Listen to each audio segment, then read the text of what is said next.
And hello, everybody. Today we'll be talking about The Brave New World by Aldous Huxley. I think that's how you pronounce it. I think so. Yes. This is our inaugural book club episode, and I'm keen to get stuck into it. Yes. Maximus, Yeah. how many Lorenzes did this book get out of 10? Whoa. We saved that for the end. What? We want to put We the saved good, the juice up front. No. It always gets the rating at the very Yeah, end. no, that's true. We've got to keep them listening. Get them watching. Yeah, Keep them true. watching. It's Okay. also at a random point in time in the last 30 minutes. Yeah, no, it's not. You can't skip to the end. You're gonna miss it. Okay, you have to stay tuned in. Yeah. So I selected this book for us based on. Firstly, I already had a copy, so I didn't have to buy it, and secondly, because I got a recommendation from Miss Woods in year 11. Doxed. Many years ago, and because she said like, "Hey Ari, I think you'll really like this book," and I was like, "Awesome!" And then I never read it, and so I just have had a school copy sitting on my shelf for that many years, and I thought we'd give it a shot. So here we are, a month later, book finished, and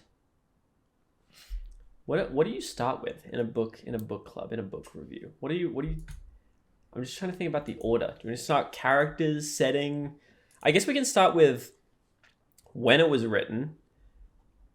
Huxley was post World War or during World War II kind of vibe. Yeah. I mean, I'm not entirely read up on the background of the book. Yeah. So I can't comment on that. He was all I know is he went to America and then he was like, "Oh no, it's over," and then started writing this book. Dude, that's exactly how it reads. Yeah, pretty much.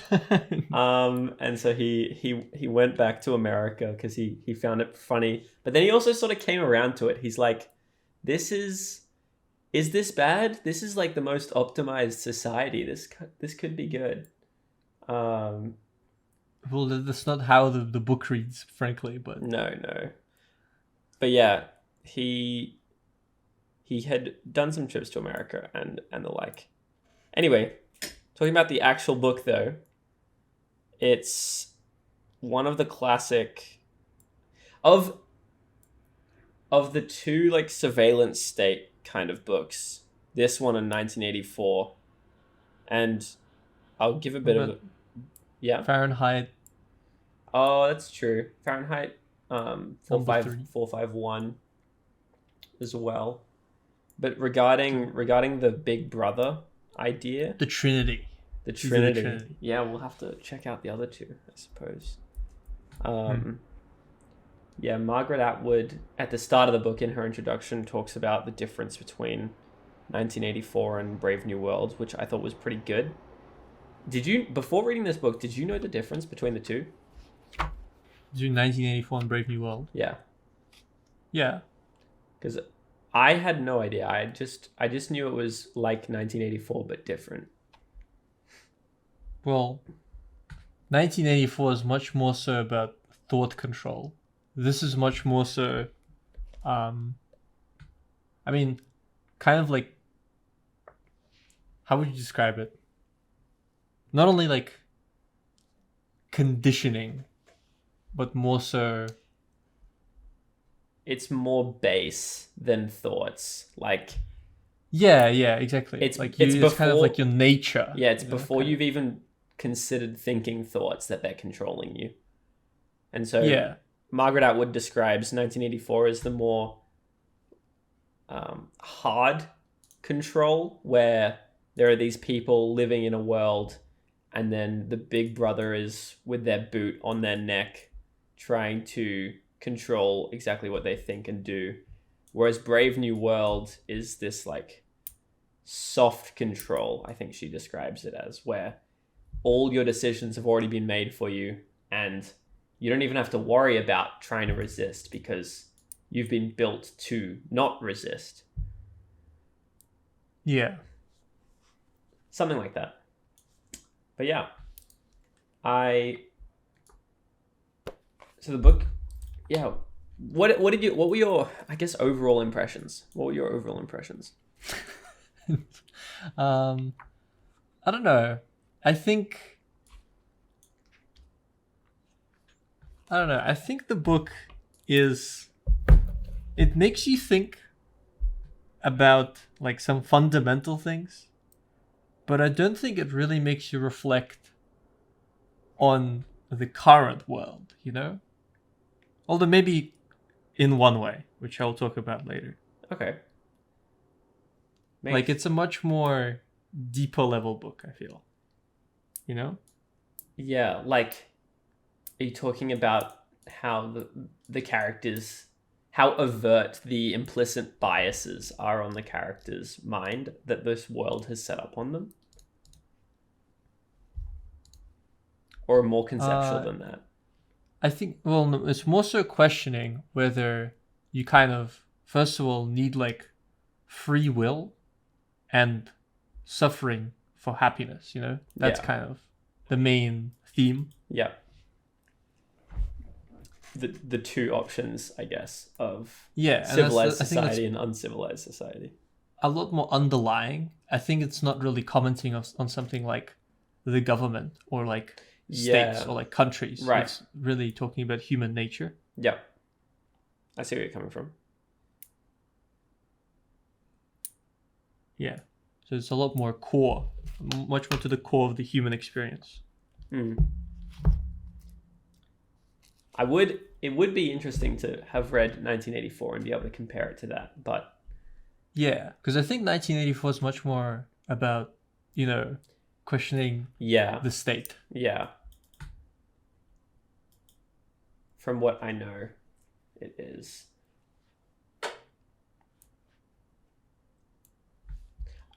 Because I feel like here, you can't really make a lot of, not comparisons, but parallels between this, like the state in this book, and any really one country in the world. Whereas I think you can probably make a lot of parallels with 1984. I haven't read the book. Yeah. Apparently, like, it's all about like thought control, right? Thought policing. Yeah. Which you could say a lot more about like free speech, and they like burn books and stuff, right? Although I think that's Fahrenheit 451. But, you know, same idea. Yeah. Kind of suppressing free speech. Yeah. I think Brave New World feels... I mean, it's more of a comment on... Like you said, it's not a specific country. It's more of a comment on trajectory of the world and culture and society as a whole. Like the fact that Henry Ford is their messiah is awesome. That is awesome. That every day that their year zero is the creation of the Model T.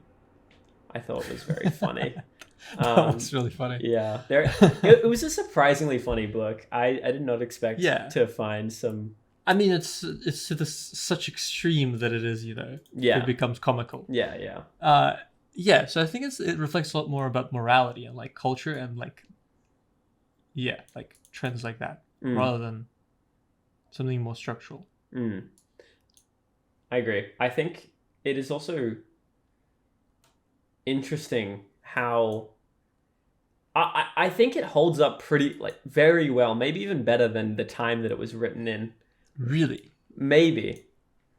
I don't think that's true. Really? Okay. Yeah. Interesting. The reason that comes to mind is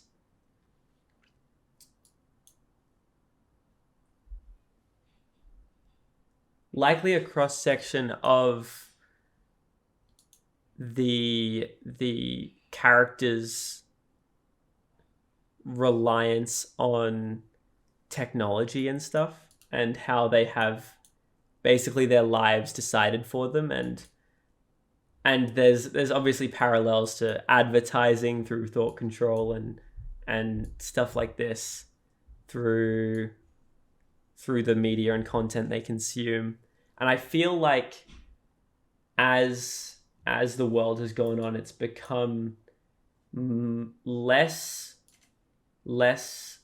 necessary for the hard factory jobs of the time that it was written in, and more enabling of the lifestyles that are presented in the book, I suppose. Does this make sense? Yeah. It's a lot more feasible that that's what's going to happen. Yeah. Is that what you're saying? Yeah, I like it feels more in line with, I mean, The trajectory, yeah. the goals, what people are looking for. Yeah. How would you push back? I think a lot of the author's comments are kind of outdated now, you know, like on the whole like promiscuity thing. That's like such a big thing throughout the book, Oh yeah. and just like his thoughts on like the sexual revolution. Oh yeah, his I mean, he presents a comically binary version of the world. He definitely Yeah. leans into that pretty hard. Where, and he actually wrote in his foreword that if he were to rewrite the book, he would have preferred to have some sort of middle ground, which ultimately is the kind of society that we want to strive for anyway, right? Both the Yeah. civilized and uncivilized versions of this world are insane. Not insane, but I think the middle ground would kind of make it less interesting. but yes, that's I also agree with that. I'm not sure why he said that, and I saw other people. The other foreword, he wrote something like, "I'm not sure why he would consider adding this middle ground, because the interest of the book is in the dichotomy," which is what you said, so no need to reiterate it. But yeah. Yeah, I think the extremes, I would point out there's something like very philosophical about the book, right? Mm-hmm. But it makes it very difficult to kind of relate to the modern world. Mm-hmm. Yeah, so I think it's kind of interesting, but at the same time, all the characters are so freaky. So Oh yeah, there is not a semblance of sanity. yeah, even the person that we're supposed to be following as like our protagonist, like somebody who's the most similar to us, John, arguably, right? Yeah. He's insane. I love how much of a fan Aldous Huxley was of Shakespeare, where he's just like, Yeah. this was up with this that? one character can only speak in Shakespeare syllogisms and metaphors and quotes. Imagine that somebody's memorized a body of work so well that they only respond with quotes of that. But yeah, This is pretty crazy. Why Why does he like Shakespeare so much? I don't get it. Yeah, we should probably caveat now that there probably will be spoilers in this book club, in this book review. Well, there were spoilers in the Fury thing as well. That's also true. In the Fury. Did we preface? No. No? Oh, I'm so sorry. Past viewers. I'm so sorry. Just spoiled them the book as well. Yeah. Well, look, we haven't said too much. It's not much of a spoiler, that's true. Now It's- click off now. Click off. Look, No, just mute the tab. it's a... I agree. Just set your volume to 0 and let it play. Well, I guess we should give a quick yay or nay. Or do you want to... No, but now it sounds like we want them to skip to the end to find out what our result is. I would say read the book before watching this video. But at the same time, okay, look, this is where I don't know what the standard is for forewords, but I read the forewords before I read the book because I thought that was like the go-to, but then they sort of spoiled the ending in the foreword. I read the first part of the foreword. Yeah. And then I stopped reading because I'm like, this is spoiling what's going to happen. Yeah. So, like when they started saying that, oh, if I were to rewrite the book, I would put a third alternative to the Indians and the Yeah. New World. It's like, okay. I was just thinking, like, the way one is meant to read books is from front to back, so that's how I'm Many, gonna read it. many people would think so. But the masses would be wrong, apparently. It's true. It also I think might, yeah. it's different when you have a book with commentary. I think they're gonna often spoil the book Yeah. in the foreword or whatever. Is the assumption you're buying this copy of Brave New World having already read it? Because I thought it'd be a bit strange, but at the same time they were saying stuff like in this version and stuff like that. It was just strange. It's like, I guess it's been out for so long. Like, you can't care about spoilers. It's been out. For yeah, I guess so. 60 I years. guess so. Bro didn't read it when it dropped. Gee, falling behind. I will say, my copy with the 3D cover glasses included, I thought was Yeah. very fun. And I did Is read the text designed around as well? I read the whole book wearing them, if you believe that or not. That's horrible. No, I I feel like did that would not. ruin your eyes. No, I did not. I wish they were designed around it. That'd be pretty cool, reading a book in 3D. Dude, that's sick. Like, the words pop out. Yeah, that'd be Pretty awesome. But yeah, I also think there's something about including 3D glasses in a book about a capitalist hellscape. Oh, Kind of funny. Yeah, it's kind of funny. It's kind of funny. And also he talks about like overcomplicating the small simplicity of life, or like the simple Yeah. sides of life. Don't worry about it anyway. And now they've thrown in, you know, back in my day, Glasses into reading. they didn't give you 3D glasses with your books. That's the point of my It's rant. true. They used, I did like that every time they added a sport, it's gonna be at least as complicated as I the most do. complicated sport. I do love That was awesome. There are some great rules. And I also, one of my favorite spots was when Lenina was really trying to get Bernard to take the Soma, and she had like 3 lines that are all rhymes about Soma every time he turned it down. I just found by the 3rd one he's so pissed off, and then she drops it. I thought it was very funny. Take a gram to not give a damn or something like Yeah, that. my favorite was the 10 cubic centimeters cures 10 gloomy sentiments. And I'm just like, ugh. I love the stretch that he goes for. I think it's a Why did they make the name Lenina and Linda? I know. Why I not pick know. a different letter? I know. Why would you do that? They're so similar. I was I thinking, mean, I guess there's only 10,000 names in the world.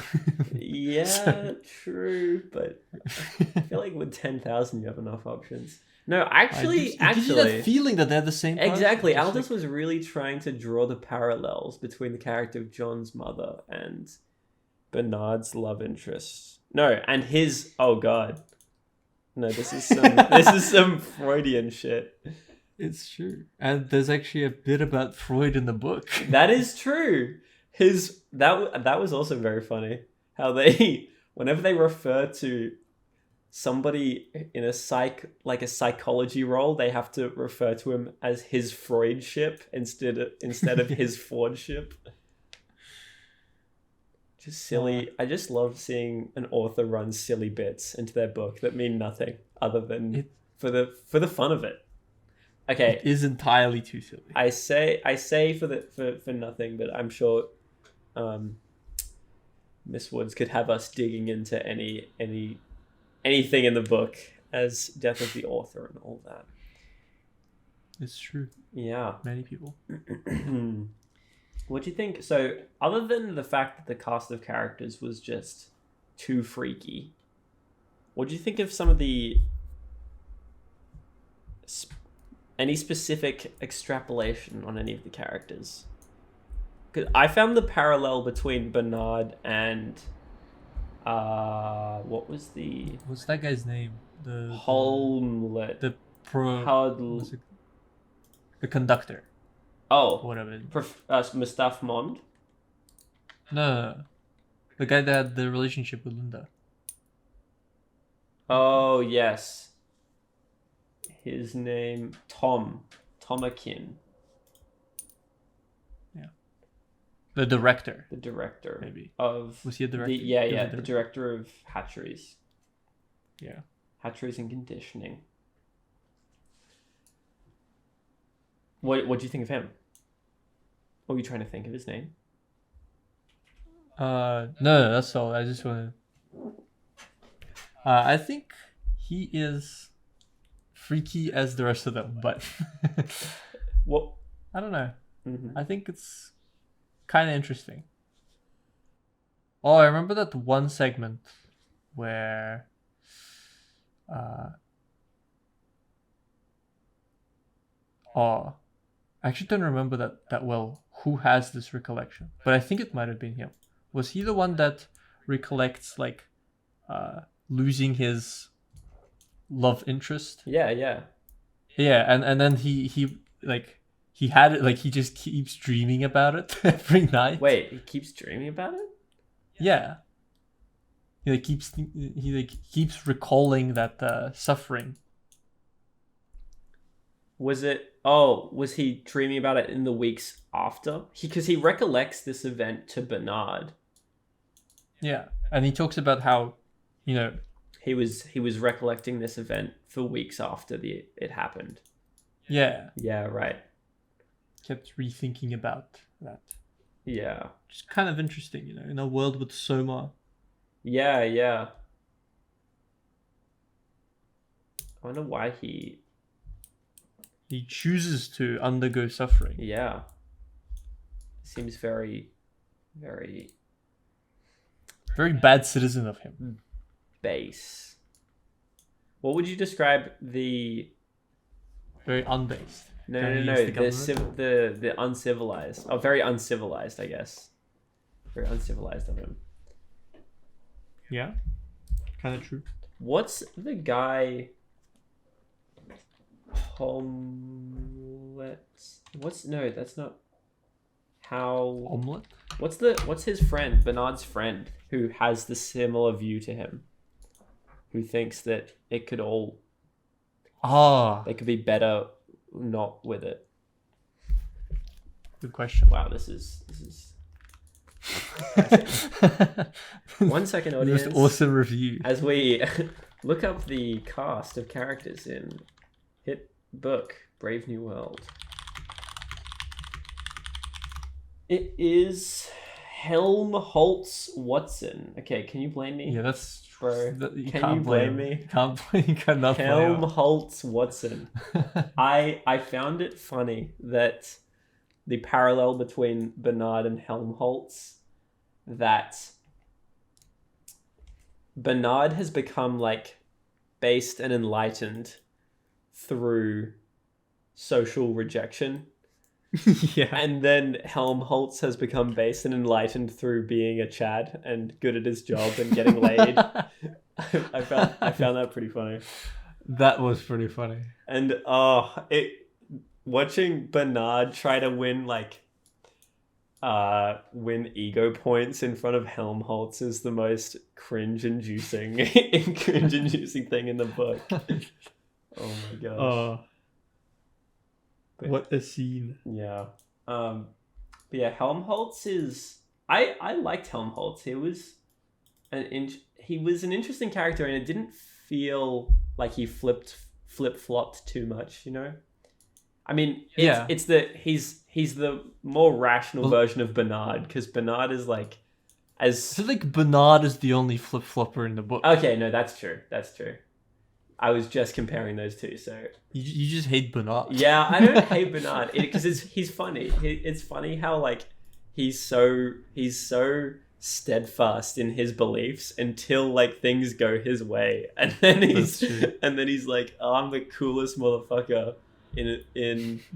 I was going to say alpha complex. Anyway. The parallels to paranoia with this book, it is so clear where they got a lot of their inspiration from. But yeah. Bro's throwing out a reference only 10 people will get. Paranoia. the tabletop role-playing game. Big recommendation. I've now run it more times than I've run D&D, which is kind of strange, but it's a very fun game. Well, it's a lot less prep. It's a lot less prep, that is true. A lot less... Also, it's much better for one-shots, I think. Like, it's the perfect one-shot game. Just goofing around, some stupid characters, kill some people. Anyway, that's neither here nor there. Similar inspiration. A great saying. Neither here nor there. You're a fan? Big fan. Big fan. Unlike the government. Unlike the government. The Not government's not a big fan of that phrase. Well, no, I'm just not a big fan of the government. No, I see. Kind of 30-30 kind of situation. 30-30. It's okay, let's skip past this. Okay.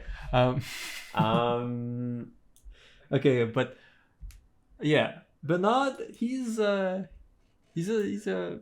kind of felt bad for him initially. Yeah. And then, yeah. No, you feel bad for him initially, and then yeah. That. But at that point, he's kind of like he's just like he just shows like that he's a product of his environment. Like, yeah. Entirely. Yeah. It's a strange thought, putting yourself into the shoes of other characters, because Bernard knows about the social conditioning because that's his job, right? But then even the students are told, this is why we teach people this thing, and then they're like, oh yeah, of course we should teach them that. That's what I was taught. And they don't have the level of like abstraction to go like, well, why was I taught that in the first place? It was just that I was taught that because that's the thing that you're supposed to teach. Problem is, the only people having these thoughts are Alpha Plus people at the top. Yeah. Is he Alpha Plus? No. What? Well, he's supposed to be Alpha, right? But there's a rumor about somebody slipped some Jack Daniels into his into his bottle. Into his bottle as a fetus. He's fallen. Speaking of that, I did really enjoy the opening to the book. Like, I think it set the tone pretty well, and it's true. It was cool. It's got that hook to it. It's got a really good hook. Like, it ropes you into the world and to the really strange ideas pretty effectively. Hatcheries. Director of Hatcheries and Conditioning. And it wasn't, because it's difficult setting up such a sci-fi and out there world without just lecturing to the audience. So that's true. I think what he managed with the director teaching the students, speaking straight from the horse's mouth as they obsess over, I think was pretty good. Initially it was almost certainly very much feeling like a short story. Yeah. I think I liked it a lot better once they moved on to like actual characters. Yeah. It was a lot more interesting. No, that's fair. Regarding there's a chapter that stands out in my mind as one of the most, I guess, fascinating chapters I've read in a fiction. And I think that was the chapter where... So it was the chapter where, as you read it, the paragraphs became shorter and shorter, and the camera, so to say, kept jumping from spot to spot. So it was... There were a couple events going on. There was Mustaf Mond lecturing to the students. There was Bernard thinking about Henry and the other guy. And there was Lenina talking to her friend. Who's the friend's name? Molly? No. Molly? The friend who... I know who you're talking about. The one that's like super promiscuous. Yeah. Big fan of promiscuity. I thought she was... Excuse me. I thought that her friend was getting the pregnancy surrogate because she was feeling broody at the age of 21 or whatever. Something like that. Yeah. And they're like, "Oh, you're not supposed to get your first one until you're 23." And they're like, well, Oh, Fanny Crone? Fanny Crone. Oh, with a name like Fanny, that's too perfect. But yeah, That's true. this scene where it's almost like it's like those scenes you see in movies where there are a bunch of things happening at the same time and it's cutting between them. Like, I had never seen that in a book before, and he used it really well because he equated a bunch of ideas between soma, sex, political control, mind control, all by jumping between these various scenarios, which I thought was very, very cool. So big fan of that. Yeah, what did you think of that chapter? I thought it was pretty interesting. Mm-hmm.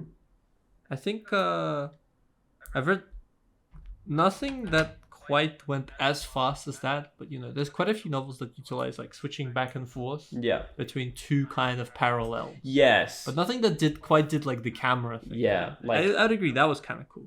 because I think there were like 3 or maybe 4 parallels at one point, and as the chapter went on, like paragraphs and sentence, like it was eventually just a sentence, and then you're down to sentences, and then I think it pans back up. But yeah, pretty neat. Yeah. Yeah. What do you think of John? John, pretty. I'm impressed with his.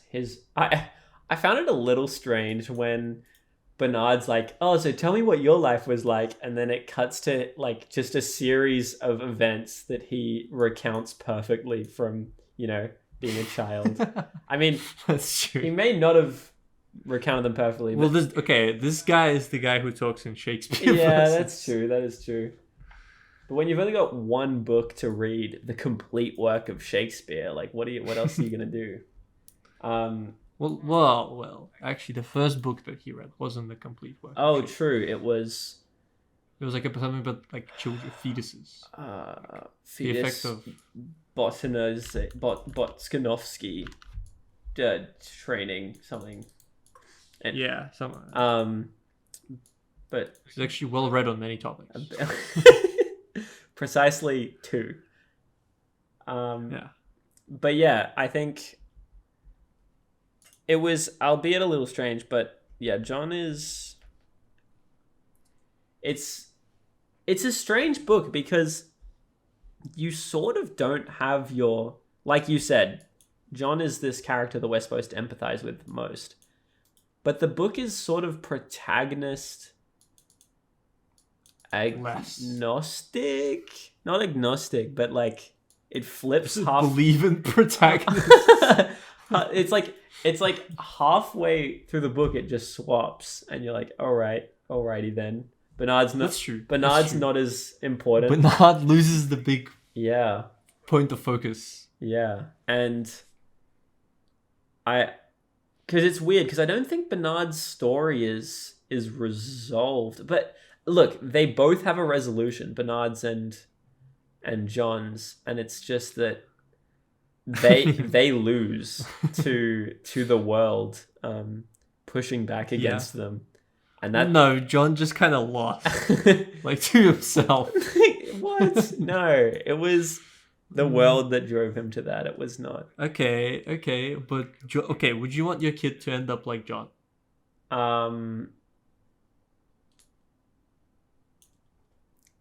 As in where John ended up.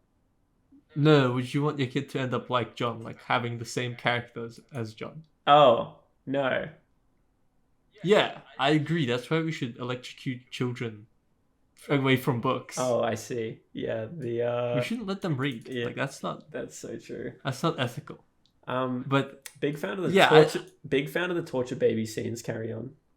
oh man, big fan. But at the end, I don't know if John was really justified in his act. I think he was being a little too Shakespearean there. That was a bit. What? Too Shakespearean for John? Yeah. That's who Yeah, he is, buddy. It's true. But I don't want him to, like, have a little, like, curtain call like Shakespeare, okay? Yeah. Yeah, I think he embraced the Shakespearean characters a little too hard. It's like, I love Othello. I love Romeo and Juliet. I'm gonna kill myself. Spoilers. And we already said spoilers. Okay, that was a late spoiler. We already Spoil, said then say spoilers. We already said spoilers earlier, okay? I was just closing the parentheses. So Okay, so no more spoilers from okay, now on. no, we're re-spoilering. We're re-spoilering. Okay. But yeah, I don't know. I guess it's like, I thought from my point of view, right? John is supposed to be the character that brings some sort of, like, not necessarily like seriousness, but sort of thinking, which I don't really like a lot more realism to the book, which I think is kind of spoiled by him killing himself at the end. Right. I don't even like what he does at the very end. Like, why does he engage in these New World-esque activities? I don't get that. Which ones? Well, right at the very end, why he kills himself. What do you mean? Well, he partakes in the orgy and he kills himself. Well, because he was like drugged into doing it. Yeah, but I guess it is just because of Soma. Yeah. He was like effectively raped to a certain extent. Yeah. Yeah, I don't think it was him partaking. I guess I'm just a believer in more free will. Yeah. In the human mind. Yeah, when it comes to Soma, that shit's. But strong. I think the whole point of Soma is that it just makes you happy. I mean, it makes you so happy that you pass out. Like, I don't know about that one. Whoa, but wait, you don't pass out. You're not like a zombie state. No, just, like happy. Like Lenina was like fully knocked out for like 12 hours or something because she took like 4 or 3 grams. Yeah, that's true. So yeah, I think the fair. But I was under the impression that John was awake. Yeah, look, whether he was awake or not, like, he was surrounded by an orgy of people. I look, yeah. My view is the reading on the book is that he was raped. But if you think otherwise, you can think otherwise. But I think that's just what makes most sense for. If that is the case, then still a little too Shakespearean. He's the Shakespeare guy. What do you mean too Shakespearean? Maybe I just hate Shakespeare, yeah. which is true. But like, but that's just me. The whole book. God, I hated The Tempest, dude. I hated The Tempest. The whole book. John is like, I am Shakespeare incarnate, and then you're like, the way he dies is too Shakespearean. He picks the worst author, and I'm like, yeah. That's a bold claim. Okay, not the worst, but come on. Read The Tempest, which is supposedly his best work. I've got to say that's the worst thing I've ever read. I am a fan of The Tempest. Well, you cannot say. I enjoyed it. Right, come on. I thought it was funny. Let's have reasonable opinions. I thought it was funny. I enjoyed it. I think it's insane. It's like they just wrote a tragedy, but they added jokes throughout the entire so thing. Good. That's insane. It's so funny. Wait, is that not what Brave New World is? Well, I think The Tempest is nowhere near as much to the extreme. A tragedy. It's not supposed. It's just funny. Like, funny The Tempest context. is just kind of like a tragedy, but not like a extreme horrors beyond the human comprehension kind of situation. Yeah, it's just like a tragedy. Brave New World is just like a straight up hell world. Like, that's like insane. But it's an interesting parallel you've drawn between the two.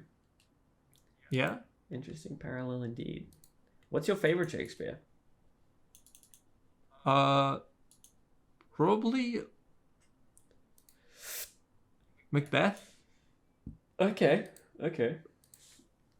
But yeah, I'd say Macbeth. Nice. I think Othello was I don't think I finished Othello. I haven't read / watched Romeo and Juliet, Okay. but Baz Luhrmann's Romeo and Juliet's I pretty thought it amusing. actually had I thought it had like the reputation that it's like one of his worst works. Did you see though Baz? it's, like, really So you haven't seen Baz Luhrmann's Romeo and Juliet? Have you heard about it? No. It's a Romeo and Juliet that is faithful to Shakespearean language, but it's set in a modern day, I think Miami or Florida or something. Oh, Wait, Miami that's is in interesting. Florida. Okay, don't worry about me. But yeah, it's pretty neat idea. Baz got some good stuff. Anyway, back to the matter at hand. Yeah. It was, I guess it's just a strange book because the plot just beats the protagonists, right? Like the protagonists are tested and they fail the test in both scenarios. It's so Shakespearean once again. It's what? So Shakespearean once again. Yeah. Which is, I mean, I'm not a big fan, Well, just like the government, but to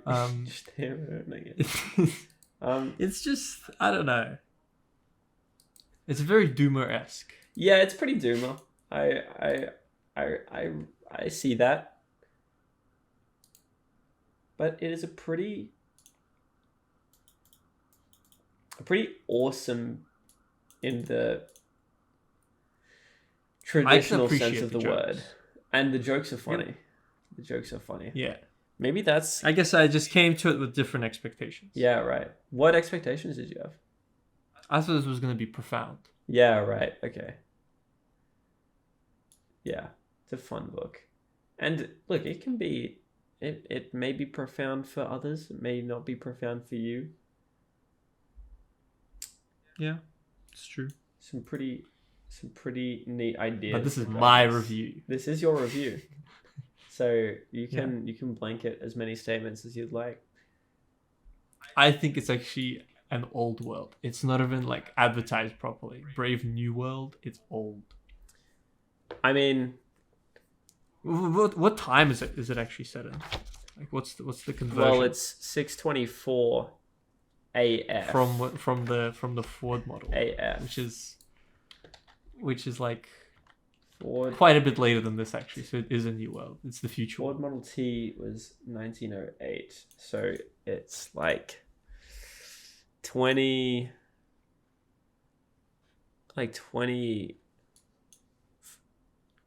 No. 2400, 2500. Yeah, but as much as Aldous Huxley is like dunking on America, why is it set in London? Yeah, I'm not sure. I don't know why he picked London specifically. I was pretty disturbed to find that Germany and France doesn't exist anymore. No, sorry, German and French languages don't exist anymore. Yeah, and then he just puts like the savages in New Mexico. Yeah. Well, that's a statement. What's it a statement about, Max? I don't know. I guess he was just racist, but maybe. Well, to be fair, the book is pretty racist. But I guess supposedly it's supposed to be a bad world. The book's racist towards who?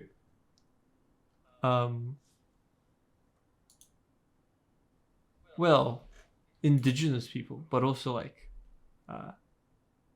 actually I don't remember exactly, but what are the alphas made up of? I thought the alphas are supposed to be like Aryan. I don't think so. No, I don't think necessarily. I remember reading the descriptions and they're all like blonde hair, right? Yeah, tall. Okay, I could which see is that. all. To be fair though, that one of the most like described to be the most beautiful women has like, was it like coral teeth or something? What? I forgot. Coral teeth? Orange teeth? No, like purple teeth. Oh, coral.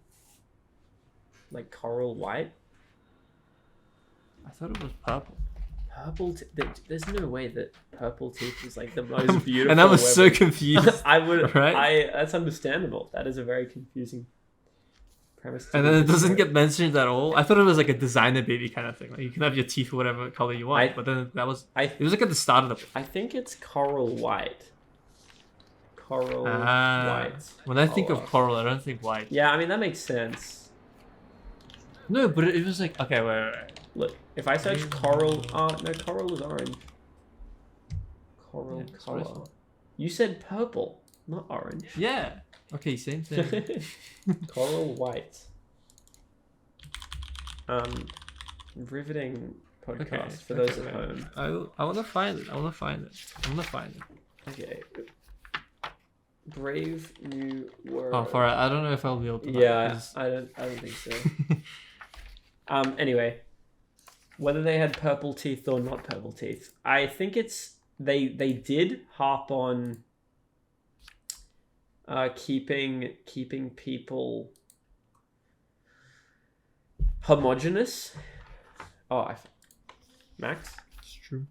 What is it? They kept people homogenous. So they did talk about, I think, a Southeast Asian country and then African countries that were using the Botskanovsky method. And so I assumed that the people over there weren't white. So I think the alphas, I think just everyone in London is white. Yeah. Coral. Henry. Her smile flashed redly at him. A row of coral teeth. Oh, it's because... Wait. Did you find it? Yeah, I found the exact point. Wow. You found it Well, the exact Lamina, same spot. said Mr. Foster. Well, at last she withdrew the syringe and straightened herself up. The girl turned with a start. One could see that for all the lupus and the purple eyes. Purple eyes. She was uncommonly pretty. Her smile flashed. Okay. That's a lot. That made a lot more sense. That makes a lot more sense. Purple teeth. That's something. I was like, purple teeth. Like, That is out. I guess the beauty standards changed a lot. Yeah. Bro's got blistering teeth. Self-cleaning. Oh, actually, that makes a lot of sense, you know? They're like all about pristineness. Yeah. They got like 7, like...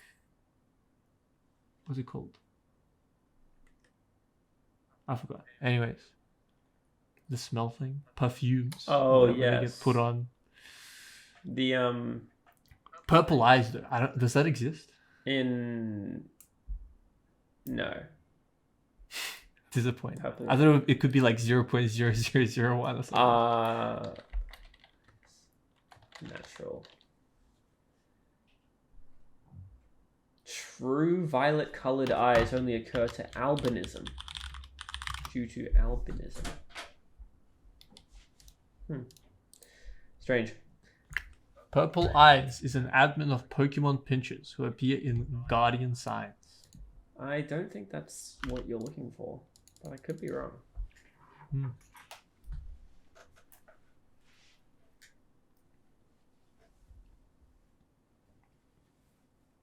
You can get deep violet or even lavender colored eyes.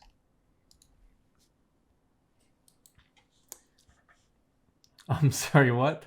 The claimed benefits of this mutation include a lifespan of 150 years. What? I think you're reading. What? What's happening here? Perfectly proportioned limbs, the slower aging, fair skin with no body hair.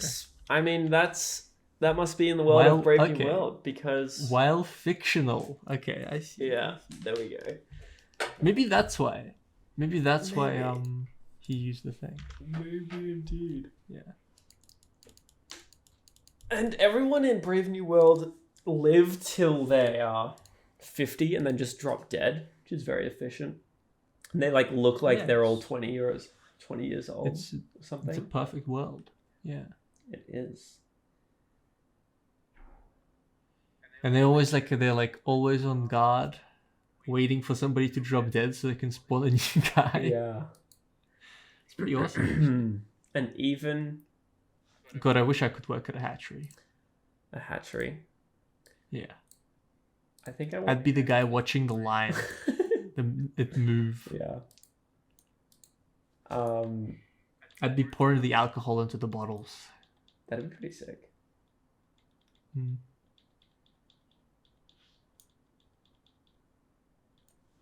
Yeah. Yeah. Pretty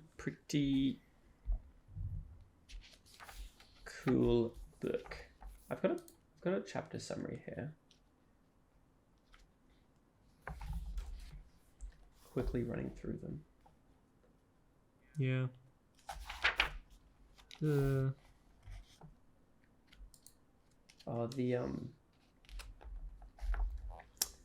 The kids doing the erotic play in the playground is Dude, that was so weird. creepy.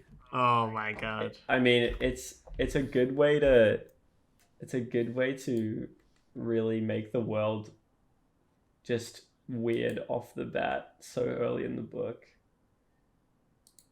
and setting up the parallel between the kids or the girl being hurt that the boy she was trying to play with was pushing back with later in the book Lenina and John, poor John.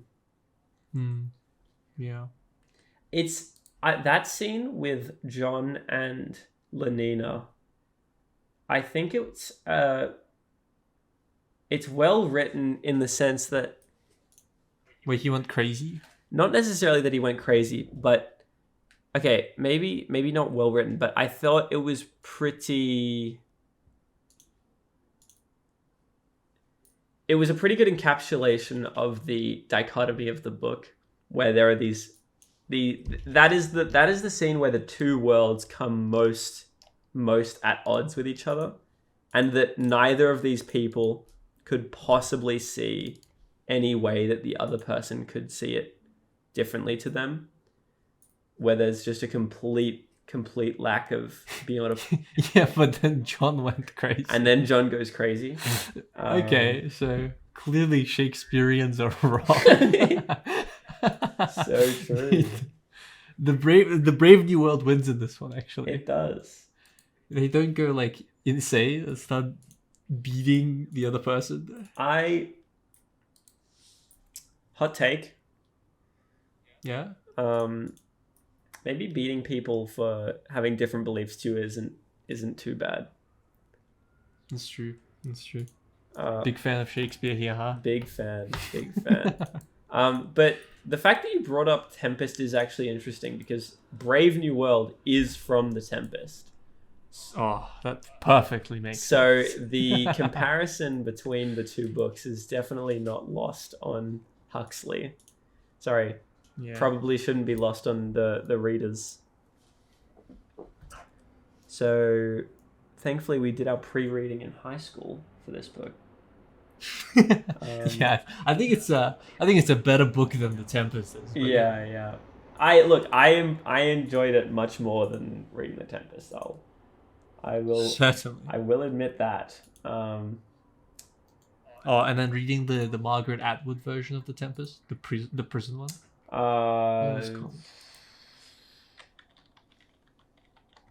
It was an interesting adaptation.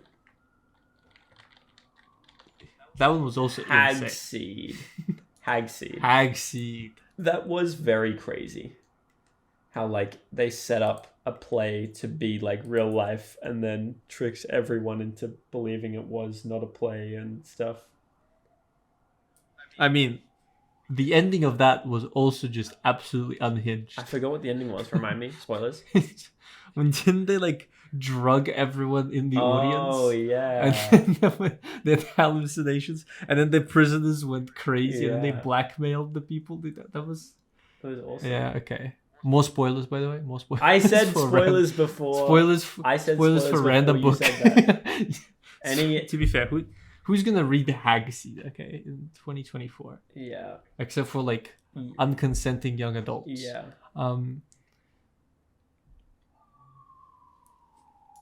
But yeah, I don't know. Brave New World, kind of interesting, but at the same time, didn't meet my expectations. Damn. That is unfortunate. Expectations are a bit of a bitch, aren't they? true. Clockwork Orange. Clockwork Orange. It's another one. Yeah, that is on my reading list. Yeah, but that's another like 1984 like, isn't it? Oh, I don't know enough about it. I know there was a movie with a weird looking guy in it. Weird. Oh, it's Kubrick, Like isn't it? Kubrick. Yeah, Kubrick. Yeah. The Kubrick stare. Wait, what? When they released the Kubrick film, it aroused concern because it emerged the style of violence portrayed in real, like, and it was imitated in real life. What the heck? Huh. I don't think this is like a state control. Like from this description. Yeah, it doesn't sound as much. So. But it's anti-utopian. Right. Apparently. Okay. Oh yeah, Just a bit volunteers for experimental therapy conducted by the government. Okay, that's pretty state It's a control. little bit state-ish. State adjacent. State adjacent, yeah.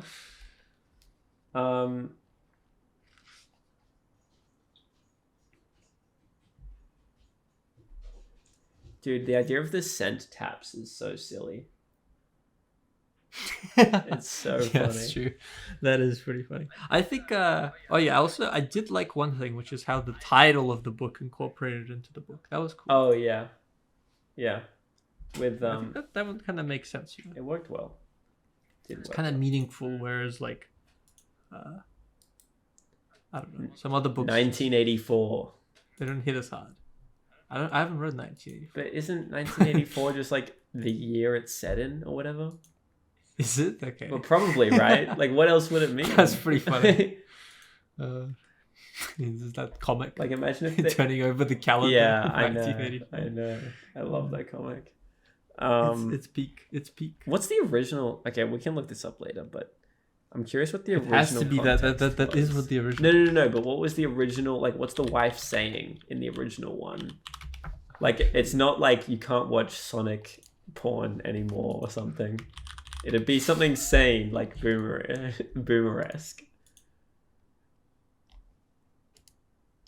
He's looking it up. Brace for impact.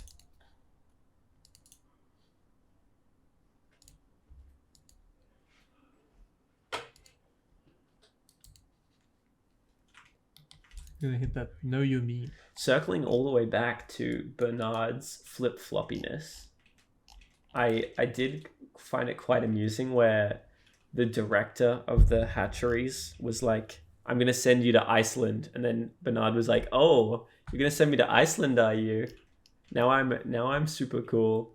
And then when he finds out he is being sent to Iceland, he's like, oh no, why me?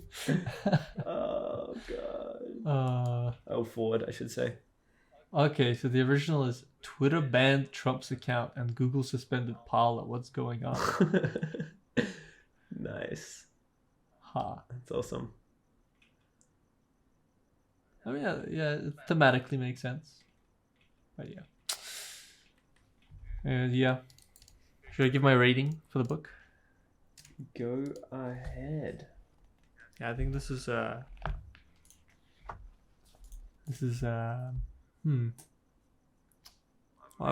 we're grading on a bell curve, correct? Bell curve. Pog. Bell curve. I'm gonna give it a 6.5. 6.5. Solid 6.5. Yeah. Bordering on a 6.25. Whoa. You're going into fractionals. Oh my gosh. Actually, that's a good point. We should be grading out of 24. So we have the most easily divisible scale. That's very true, very true. We could divide it. I don't know how this would relate to percentages, but yeah. Well, it'd clearly be you multiply the number by 4.25 or whatever. No, 4 yeah, times 4.25 or whatever. So 6.5 from you. I'm going to give it a solid 7.5. 7.5, bordering a 7.75. Maybe a 7.77. He's just balancing it out. Yeah. He's just balancing it out. He wants to hit that solid 7, which is where he's actually doing. No, I did actually I really enjoyed it. I really like the setting and the plot and how the plot acts upon its protagonists, and in a very Shakespearean tragic way ends the book. Not as satisfying as other fictions, which I think is a strength of it, but others can think otherwise. Yeah. But yeah, it was a interesting, and it was so much more than just a concept of like, hey, there's this crazy world, in my mind at least. There's this crazy world of craziness. They did actually have characters. There's a point to the world. Yeah. It does push some sort of idea. Yeah. But But alas, a mere 6.25. Sorry, 3. It's true. 6.37. 5 to 25. 6.37. 6.375. Yeah, fair enough. Well, that will likely be it. We're not sure what our next book will be. But we do know what our next game is gonna be. Well, I don't. Well, oh no, not sorry. About the next week. Oh yeah. We've already announced. Wait, are we doing next week? Case of the Golden Idol? I don't mind, whenever you want to. All right. Either Whenever next you're week ready. or the week after. We shall have. I'll finish it by next week. So Yeah, cool. I have. This is getting into specifics that the audience doesn't need to know. I'm realizing now. You guys will see the Case of the Golden Idol episode when you see it. it's true. Anyway, fun book. Keen for next month, and keen to see what horrific concoction Max dreams up in that sick little mind of his. It's true. This book is going to be twisted. He's gonna go with. I'm guessing it now. I have no mouth, and I must scream. What? Is that a book? Big recommend to the audience if you enjoy graphic torture of individuals. Jesus Christ. It's. Oh my god. Oh. Do you know the premise? You know, actually, the most freaky concept, I feel. Do you know the premise?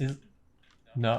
It's about AI that's been invented, and it takes over the world, and to spite its creators for making it, it keeps 4 humans alive and tortures them infinitely, to pay for the sins that their humanity has done in creating this creature.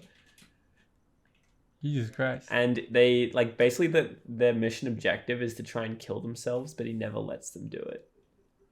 Wow. Yeah. Okay. Jesus Christ. It's pretty horrific. Wow. Yeah. But I've always had this freaky concept of like, imagine a guy who's like smiling and laughing, and he's just saying like, help. Like he's just like, help. What? I am in pain. But he's like laughing and smiling. That is pretty creepy. Yeah, right? That's pretty freaky. Freaky Is this anyways? What was it? What inspired this? The title? I don't remember, but I have no mouth, yet I must scream. Yeah, that did inspire it. Mm-hmm. But I've thought of this for a while. I don't remember where I got it from. Anyways. Prophetic vision. Anyway, that's enough for the barely on topic Brave New World episode. Really, this was more of like a brainstorm. Yeah, it was. But we did give you our ratings. To give you the ratings and our view on it. Flip a coin with 40 sides and 6.75 out of 10 times. Buy the book. Interesting. Yeah. Interesting strategy. It's a 67.5% chance to buy the book. Yeah. I think that's appropriate. Fair enough. That's a pretty awesome way to live your life. Anyways, that's all, folks. That's all, folks. Signing out, Ari and Maximus Lawrence. see you next Oh, time. God, I doxed myself.